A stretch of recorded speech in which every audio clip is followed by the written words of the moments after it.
Hello everyone, welcome back. Here is the promised ab workout from yesterday's video, which was targeting arms, and then I mentioned doing this following that workout and splitting it up into two videos. So here it is. If you haven't seen that other video I'm talking about, make sure to check it out after this one. But getting into this ab video, we are starting off with the first circuit. So it's going to be two circuits. The first circuit you are doing 3 rounds of, and it's 4 exercises, and they all incorporate a plate. Obviously, you can substitute it out for any other weighted equipment that you would like or have access to, or if you are newer to training abs and your strength isn't quite there yet, no worries, just ditch the weight and just do it all body weight.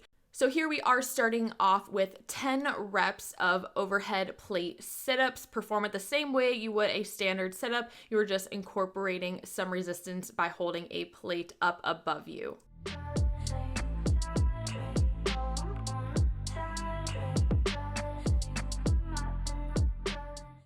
Next exercise is definitely one of my absolute favorites when it comes to targeting my abs, and these are single leg plate crunches. So again, with incorporating that plate overhead, and we are doing 10 on each side for this exercise. Now, really quickly, I wanted to touch on core strength. I know that when it comes to ab training, a majority of people do it for the superficial reasons. You know, you want that 6-pack, and that is completely fine. It's great to have goals, but what's even better than having a 6-pack is having a strong core, because a strong core is what is going to translate into all aspects of your training, especially when you get into those heavier compound lifts. It's what's going to protect your back, protect your spine, and provide that strong base for you when you're working with those heavy loads. So for example, with this exercise right here, one of the easiest ways I'm making sure to keep my core correctly engaged is through that non-working leg. What I'm doing is using that leg to help me create a slight posterior pelvic tilt, which is helping to keep my lower back pressed flat against the floor by taking my spine out of its natural laying positioning,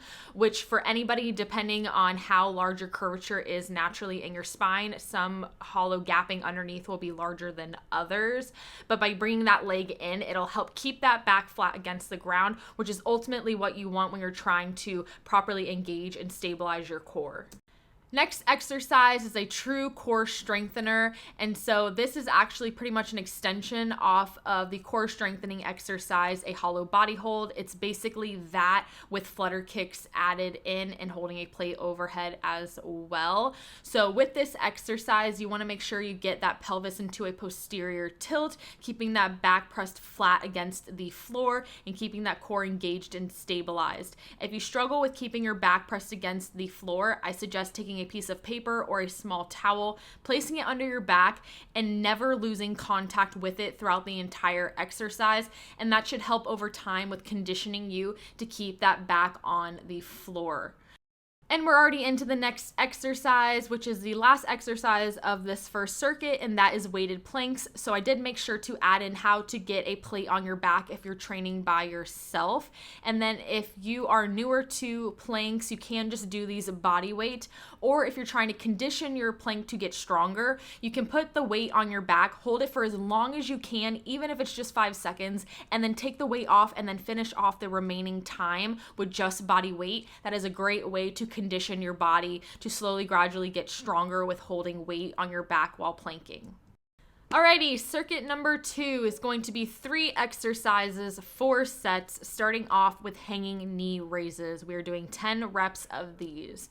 Now, I want you guys to notice how still and in control I'm staying in this exercise. I'm not swaying back and forth. I'm not swinging my body weight around. I'm staying as still as I possibly can while driving my knees to my chest. And this is all achieved, again, through proper core engagement. Your core is what is going to keep your body stabilized.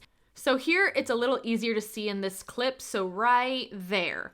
Again, in slow motion right here, that little movement is me actively engaging my core. So even though it's the smallest movement and barely visible to the eye if you're just looking at me, that is me properly engaging my core before I get into the exercise. And that small little movement is the difference between properly executing the exercise and not properly executing it. So again, with the importance of properly engaging your core and building up your core strength. Now, getting into the second exercise is going to be cable rope crunches. This is probably my number one favorite ab exercise. It's my go-to. I do it pretty much 1 to 2 times a week, every week.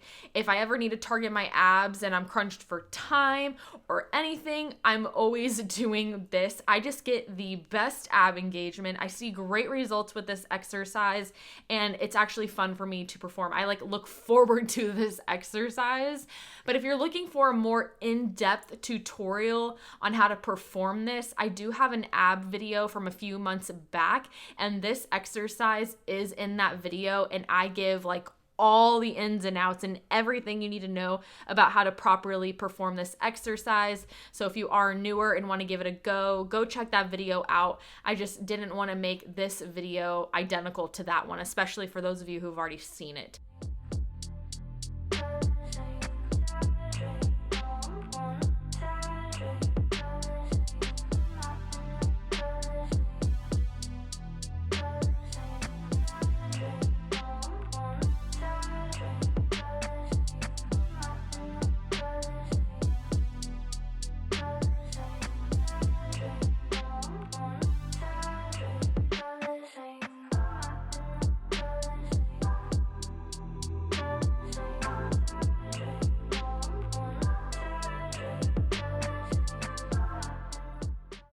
And to finish this circuit is going to be 15 reps of lying leg raises. Now, if you've seen these on my channel before, I prefer to perform them right where I do the cable rope crunches and use the cable machine to hold onto just to keep my body stabilized. But you also can just make a triangle and place your hands underneath your tailbone, and that also works as well. And again, with reiterating the importance of core engagement with this exercise. Also, this exercise is also in that video I was talking about where it gets more in depth. So again, if you want to learn more tips and cues with this exercise, also go check that video out.